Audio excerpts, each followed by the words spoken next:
How many? How many? How many? How many? 1, 2, 3, 4, 5, 6, 7, 8, 9, 10. 1, 2, 3, 4, 5, 6. All right. What did I get up to? Hello, everyone, and welcome to a new episode of How Many, the only podcast on the internet that counts. I am one of your hosts, Jesse Jackson, and joining me today are Scott, Jr., Gary, and Bob. Tonight, we are not really counting. One of the things that binds us together is the sports station here in Dallas, Sports Radio 1310. In the past, they did a segment called Biggest Show Coming to Town. Well, since COVID, there are no shows coming to town, and they kind of morphed into a segment they've been calling Bands of Your Life. Basically, they ask a guest to join them, and they have 11 questions. The guest needs to give a band for each question, and the kicker is you can only use a band or musician once. This is our final round among all us guys. Save the best for last. Saving the best for last. You are batting cleanup. Band I hate. So I do have a couple of honorable mentions. The first one has already been discussed, and again, will make Sam Listman upset. Bob Dylan, I don't understand how he actually gets recording contracts with that voice.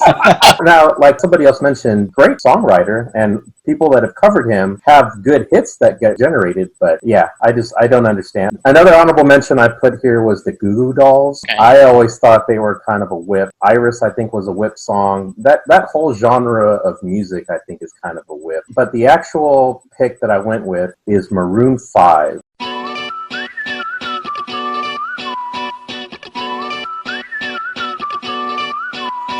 I think Adam Levine's voice is almost as bad as Bob Dylan's. He's so whiny and over the top. I know they're kind of a newer band in relation to some of the picks that you guys have made. They're an immediate punch out too, especially that Moves Like Jagger song. I don't get why they're so popular. I mean, their stuff's pretty catchy. I mean, the guy, I know what you're saying about the voice. Really good. Yeah, and whatever those song is where they go to all the weddings. Sugar something. That's a very catchy song. But you're right about the voice. It's very high. The lead singer of that band was on a season of American Horror Story. Like in the first episode, he gets killed off, but I was kind of hoping that was documentary more than an actual fictional TV show. See, Maroon 5 to me, it wouldn't even made any of my list. I don't even recognize them as being a band. Their music is just so, I don't understand the popularity of it or why people would even bring them up. They do have some hits. I'm not a fan, but I think I have maybe 2 or 3 of their songs on my phone. Popular is what popular is. People making fun of Michael Jackson for about 30 years, but there's a reason why he sold the way he sold. There's a bunch of people out there that like it. All right, band you think is overrated. All right, so let's talk about a couple of honorable mentions. The first one I know is going to make Bob upset. I think REM is a little overrated. They have maybe 3 or 4 good songs. The way people think. So you're losing your religion over... Okay. Yeah, Losing My Religion is one of their better ones. Some of their songs are whip. I will tell you that REM was very much not popular with my ex-wife. She hated the voice of Michael Stipe with a passion. The other one was one that Jesse mentioned in a positive way, but I kind of think the Eagles are a little overrated as well. Now, I acknowledge that they have a lot of great songs, but I thought their best song was not even sung by Don Henley or Glenn Frey. I thought Timothy B. Schmidt's song was the best one that they had. I can't tell you why. I can't tell you why. Hey, Angel's going to be happy to hear this, Junior, because he hates the Eagles. Now, I don't hate them. I just think that they're put up on too much of a pedestal. And like you guys were discussing when they came into town, their tickets were like $1,000 a piece. There's no way I would spend even close to that Just real quick, what's the most you've ever spent on a single concert ticket? To see Springsteen on Broadway, it was a lot, and I don't want to repeat it. My wife bought me a ticket to see Neil Young at one of the theaters in Dallas, and I went alone because we couldn't afford 2 tickets. And what was interesting is I was sitting in my row, and I started talking to the guy next to me. He was in the same thing. He goes, yeah, I bought 1 ticket. My wife didn't come because it was too expensive. And the guy next to him was like, yeah, me too. Yeah, that's good. The actual band that I went with, and it was mentioned earlier in one of the other episodes, I just don't understand the overall appeal of Pink Floyd.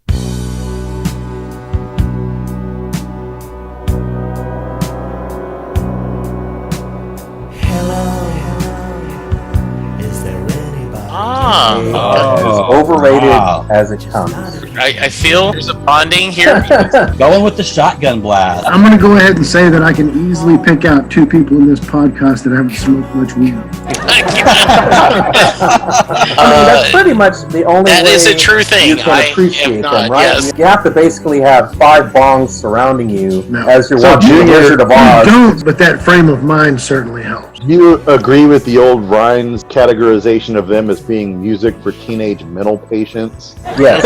When you listen to their music, envision somebody in a straitjacket in an insane asylum, sitting there staring at white walls. Now, I will say they had a hit in the 80s that I liked. I liked Learning to Fly. But you don't like We Don't Need No Education? I don't hate it, but I don't praise it as much as everybody else seems to as greatness. Money and all those? Yeah. Cash register noise after every other second. Kind of a whip. All right, we're going to move away from the 2 negative, and we're going to go to a little positive spin. What's a band that you feel is underappreciated, Junior? So I have a couple of honorable mentions. One of them is Ice-T. For a long time, he was more of a musician than he was an actor until he started doing movies like New Jack City and started getting on Law and Order and all of these shows. He's been an actor for like 30-something years now. Yeah, people kind of forget that he ever even did music to begin with at this point. The other one, and this one you guys probably don't have much knowledge of, is Third Base. As Gary can attest, I probably have 20 to 30 Third Base songs. I'm familiar with Third Base. I made a deposit there once. Yes, Bob actually has a funny story about Third Base. No, let's move it along. Okay. But the band that I picked is one that Bob picked, and I thought about changing it after I saw Bob's answer, but I just couldn't bring myself to do it. It is The Greatness of Devo.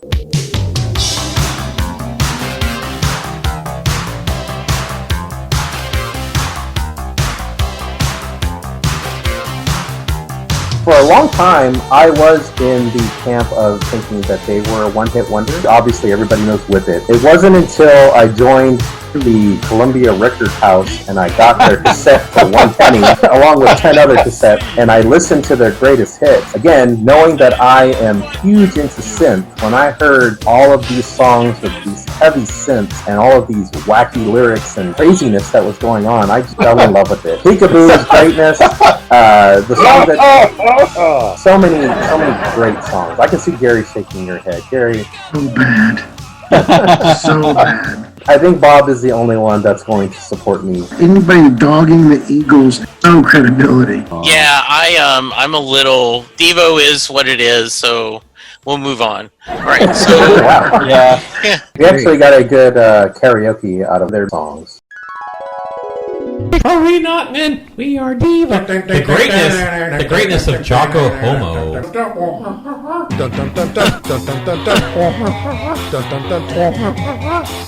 Are we not men? We are diva. Junior, what is the band you love? A couple of honorable mentions here. The first one is one that we actually did a How Many on. That is The Greatness of Queen. So many big hits. One of the reasons that I really fell in love with them was, I think we talked about this during that episode, the Flash Gordon soundtrack and all of the guitar riffs that are playing as they're attacking the ship and all the Hawkmen come down. Sounds like a video game.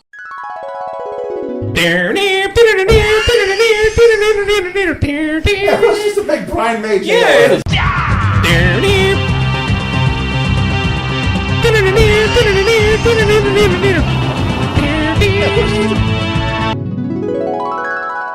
I didn't realize at the time that Queen had done the entire soundtrack to that movie. So once I realized that, I started seeking out more of their music, and so many great hits. The other honorable mention I had in here, and I kind of lumped these two together. I know I kind of broke the rules, but Black Sabbath and Ozzy Osbourne, I kind of had grouped together. And I see, Gary, you're going crazy on that because you think that they're very distinctive, right? Yeah, there's light years of difference between those two. I guess my reaction to their music, whether it's Black Sabbath or Ozzy, feels the same. But it's all good, though. If you had put Black Sabbath as one category and Ozzy in another, I would have said, yeah, that makes sense. But band I went with, the Bee Gees.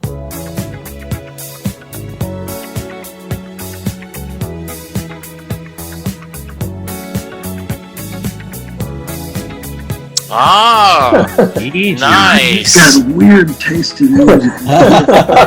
When I saw the Saturday Night Fever movie, I fell in love with the soundtrack. All of those songs that the Bee Gees did on there are greatness. One of the very first CDs I bought was the Saturday Night Fever soundtrack. They have so many hits, and it's weird because their voices are very similar to Maroon 5, so there's not much difference in vocal tones there. But I don't know, the melodies, again, I'm huge into easy listening, I'm huge into yacht rock in addition to hardcore rap and heavy metal, so I am kind of all over the place. But yeah, I absolutely love the Bee Gees. They had a very good career in the 60s, and then they were kind of having a comeback, like Nights on Broadway was a hit. They were planning to work on this album, and then the producers kind of talked to them about being on the soundtrack, and it was kind of almost accidental that they became synonymous with the disco movement. Yeah, I think the Bee Gees are greatness and a good pick. And I even love all of the collaborations that they did with other artists, like the two Barbra Streisand songs that were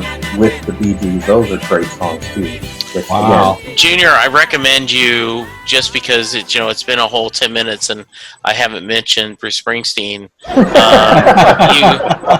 When he was touring in Australia a few years ago, he opened his shows with different Australian acts, and one night he opened with Staying Alive, and that is worth you Googling. The E Street Band doing Staying Alive is pretty awesome. Well, you can tell by the way I use my walk. I'm a woman's man, no time to talk. Music loud and women warm. I've been kicked around since I was born. No, it's alright, I'm okay.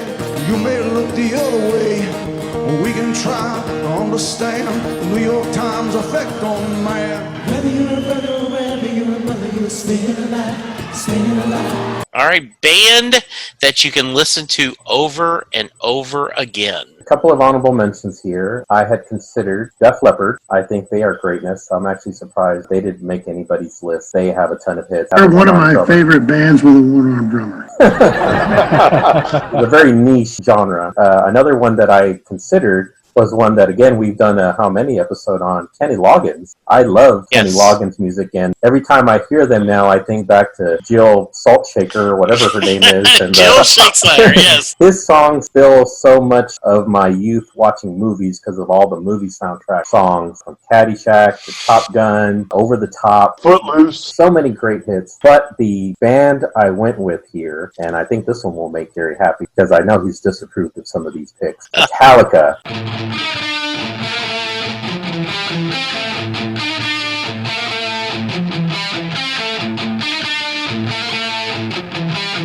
Metallica. And it's funny because I wasn't the biggest Metallica fan in my teenage years. I kind of listened to more of their collection as I got older. And you know what was one of the big turning points of me really liking Metallica's music was when we were working at Bank Tech. Chris Fullenwider, otherwise known as Fuzzy Wheelie, was a huge Metallica fan, and he actually burned me a couple of their CDs. And as I made my way through those CDs, I really appreciated not just the radio hits, but a lot of their B-sides. Really enjoy their music. I could listen to them over and over again. Hey Jesse, have you ever heard them do Whiskey in the Jar? No. That's a good version.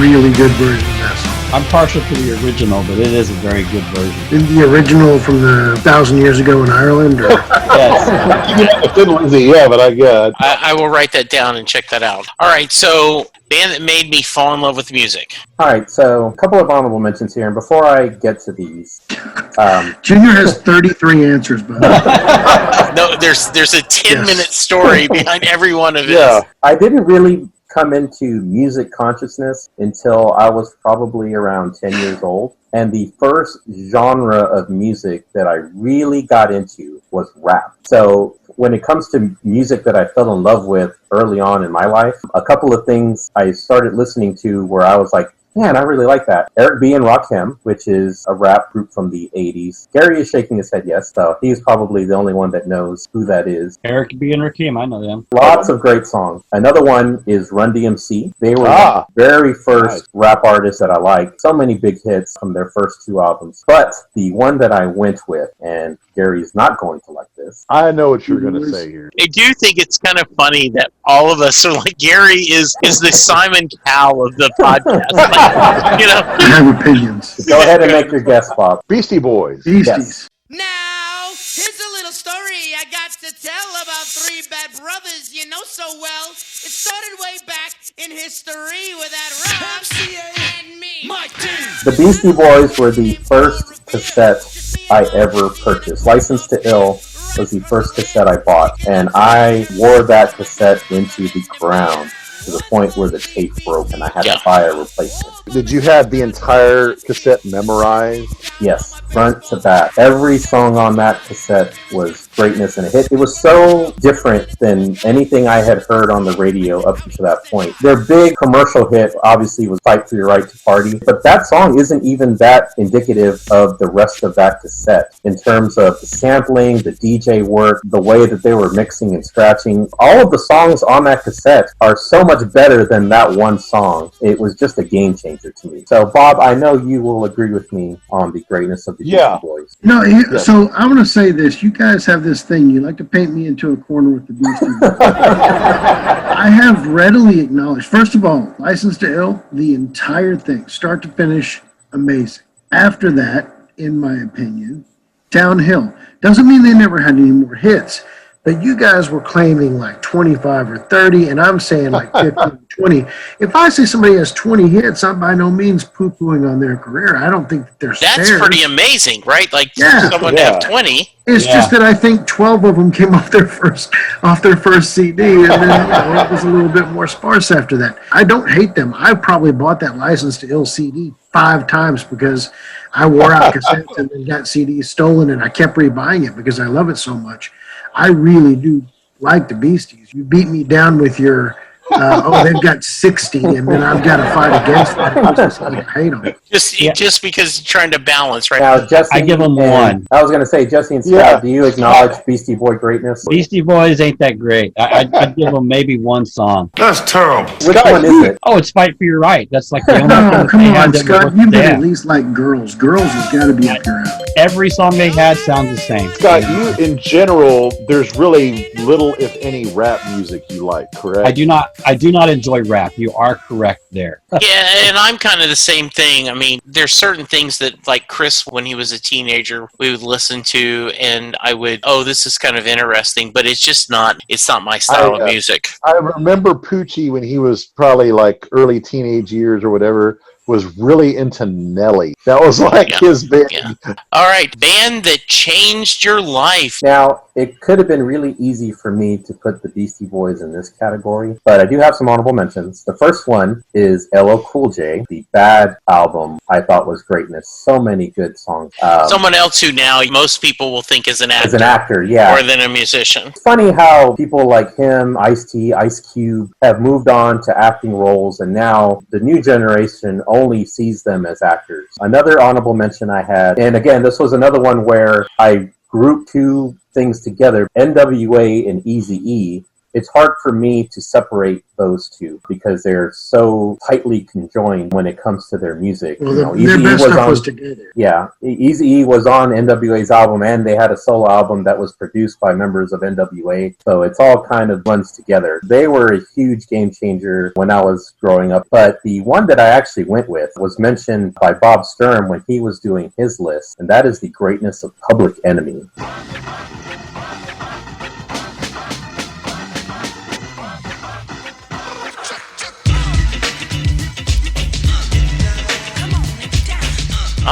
When I heard It Takes a Nation of Millions to Hold Us Back, that was such a game changer. Their lyrics, the way they orchestrated their songs, the way that they were mixing and scratching, it was so different than anything I had heard up until that point. I mean, the Beastie Boys were kind of a fun, hearty kind of rap. Public Enemy was just angry. They had an angry style of rap. They were kind of preaching history. A lot of things that people weren't really talking about in music anyway. They were a big game changer in my life. Very nice. The way things worked out, Flavor Flav went on to do reality shows, and he's kind of... He is insane. Yeah, people think that he's kind of a weirdo. They think right. That kind of reflects on Public Enemy, because it wasn't just Chuck D doing all the songs. Flavor Flav did some of them too.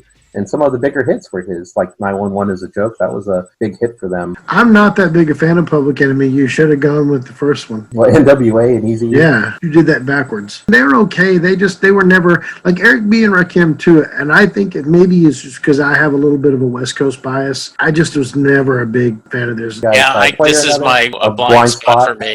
I'm not a rap fan. It's right there with Barbershop Quartet and Polka. All right, band that surprised you, Junior. I do have a couple of honorable mentions. The first one is System of a Down, and the reason I put them on this list is because... Good choice. When I was making the movie Santos in the mid-2000s, it's me. One of the people that was making that movie with us had just bought their album, and he played that every opportunity he could in between takes, going in his car to get lunch. And at first, I hated it. It was so different than what I was used to listening to, but I grew to really love that album, and I really dug their style of music. The other honorable mention I almost put as my pick, just because I heard so much hate for them in the previous episodes, and that would be Depeche Mode. But you didn't want to make a mockery of your own list. No, just to counterbalance all of the besmirchment of them. So very appropriate. I think they are greatness. And I wasn't the biggest Depeche Mode fan growing up. It wasn't until a little bit after, again, the Columbia House 8 cassettes for 1 penny deal. But the band that I went with here, I almost made them my guilty pleasure, is Linkin Park.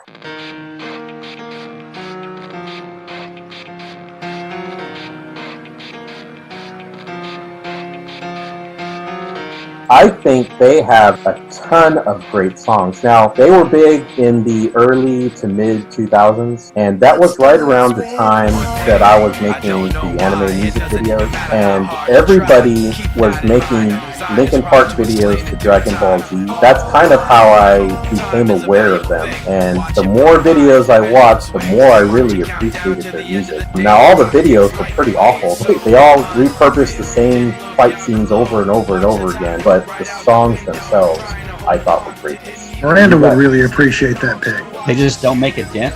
Junior, that can't surprise you, though. Scott just told you he doesn't like rap, and Linkin Park is rap rock. Yeah, when I heard it in the stores, it was just, nah. I like Linkin Park quite a bit. I always think of them in that same vein as like Limp Bizkit and some of those other bands, because it was around that same time frame. It's rap rock. It got real popular for a while. I think Linkin Park is a lot better than Limp Bizkit, but I do like several Limp Bizkit songs. I'll say this, the Chester Bennington stuff is what really sets them apart, because it's not just rap rock. Linkin Park has a lot of stuff that's actually, the vocals are really good. I'm just feeling very old at this point in the conversation.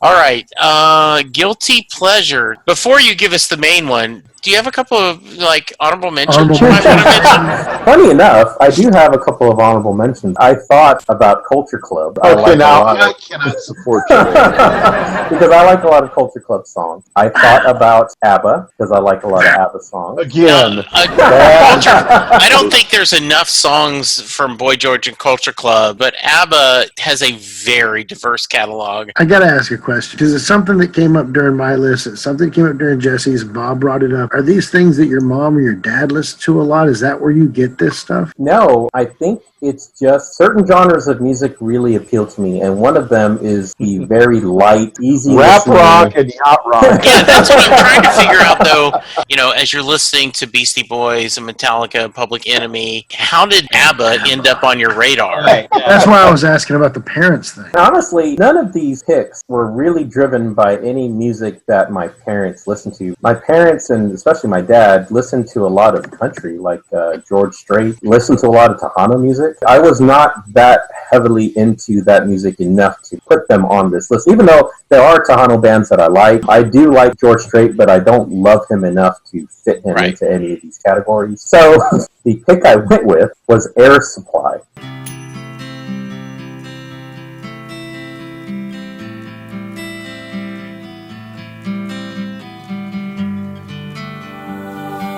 I love. You're all out of love. Supply. The joke is that like 10 of their songs have the word love somewhere in the title. Lost in Love, All Out of Love, I'm the One That You Love. I love the harmonies. I love. You will whip this out at karaoke too. Done a lot of these Air Supply songs. Yeah, they're very easy to get into in terms of singing. I don't know what it is. I love piano and harmony, and they encapsulate a lot of that. So, odd confession. The first concert I ever went to without adults was Air Supply. Oh, nice. I was like 10 or 12. We went to Six Flags, and they used to do summer park concerts for like $5. And I had 3 older sisters. We had a season pass, and so we went to a lot of concerts, but that was the first one. I'm going to give a little love. Though once again, I don't know if they have enough of a catalog. Now, Scott, they're not rap. They're not rap rock. So, do you acknowledge them at all? No.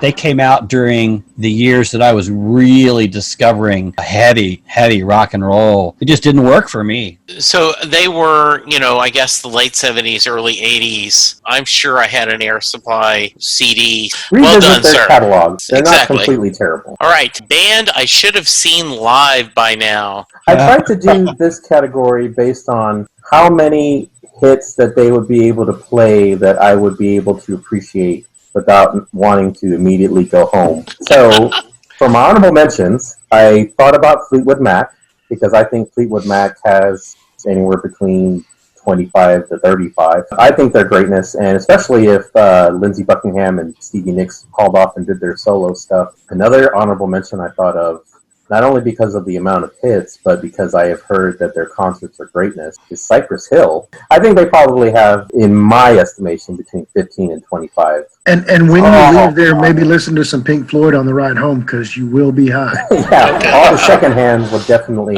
put me in a better state of mind. Cypress Hill's greatness. But the band I went with is one that I think puts together a great concert. It would be more of a spectacle than anything. Plus, they have a ton of hits. We've done a how many episode on them before. That would be the greatness of Kiss.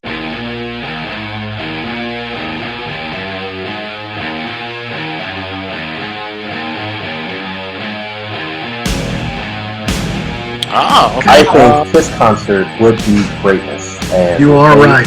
If they come into town, I would love to see that. They put on a good show. That's a good call. That's one I would really like to see that I haven't seen. Yeah, I agree too, and maybe that should be a how many road trip, like we talked about. Dad would remember going back to my junior year in high school. That would be interesting. I would say this about them though: going to see Kiss now is almost like going to see a sideshow. I think Kiss has always been going to see the sideshow. No, I mean, but in a good way. I almost feel like they're just a parody of themselves. It's not the same band anymore, I would agree that it wouldn't be the same as if we went to go see them like in their heyday in the mid-late 70s. But as long as Paul Stanley and Gene Simmons are in the band, then I think they're still worth the price of admission. Now, once one of them leaves or croaks, then I would say there's no point. We might as well go see Little Kiss. We actually got a good karaoke out of their songs. That has the most shake laugh opening of any Kiss song, where Paul Stanley just gets on there and he's like, ooh, yeah.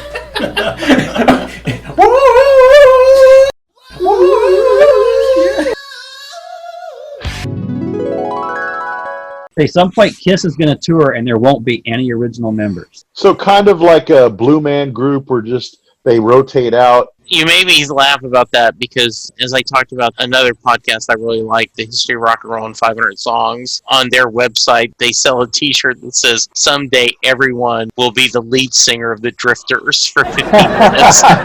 Kiss may reach that point sometime where it's a franchise. So, last topic, great band to see live. So this was the easiest choice because, as some of you can probably attest, I rarely ever go to concerts. The last concert I went to that wasn't a cover band was this person, and I could have put this person in every positive category that's on this list. And that is the greatness of Weird Al.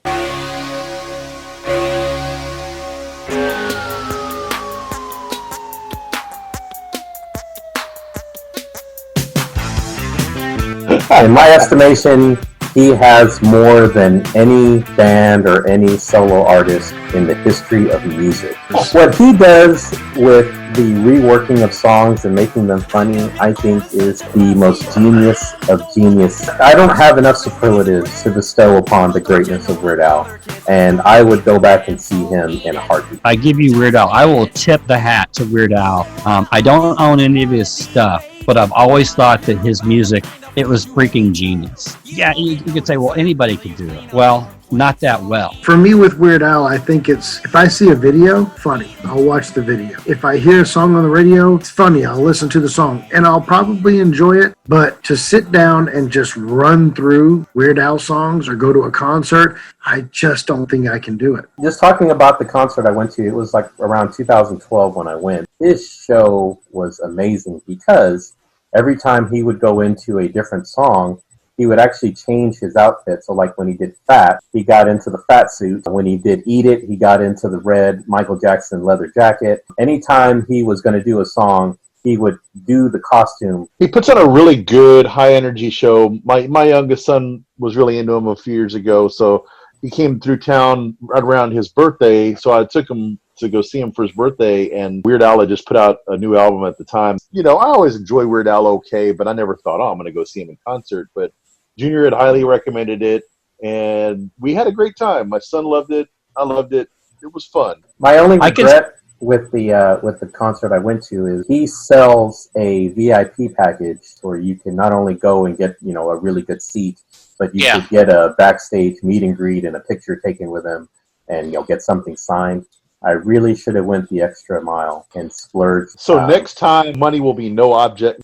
Probably, yeah. If we ever have concerts ever again. And I could see Weird Al being a Vegas show someday, or having his own place in Branson. That would be good. And that I would do. I did a quick look. Looks like Devo, Led Zeppelin, Rolling Stones are the only people that cross. In other words, everything else, we were all unique. We had very little crossover in our choices. Well done, Junior. Very nice. Any last thoughts before we close? I kind of knew that a lot of my picks were going to garner the reactions that they did. Yeah. If they suck, or I have no knowledge whatsoever of your selection. Again, my taste in music is really all over the place. And as Bob can attest, when I'm listening to them in the car, I'll only get about 15 seconds at a time before I'm ready to move on to the next song. And that drives people crazy. Yes, that would drive me crazy too. Short attention span. We would love to hear your picks of the bands of your life. If they want to reach us, how can they, Junior? They can reach out to us by email to howmanypodcasts@gmail.com. They can leave a message on the YouTube channel. Just search for the How Many Podcast. They can send us a tweet on the How Many Twitter account. Or you can send me a tweet directly, even though I won't read it, Mexican_Junior. And you can hear me at Jesse Jackson DFW, Gary at Travel_Cowboy, and Bob at Lukewarm Tallboy, and Scott. It's GS Matula on the Instagram, Scott_Matula on the Twitter. And you can go to iTunes or wherever you get your podcast, rate us, review us. Thank you. Be safe, wear an effing mask, and we'll talk to you soon. Like sands through the hourglass, these are the bands of your life.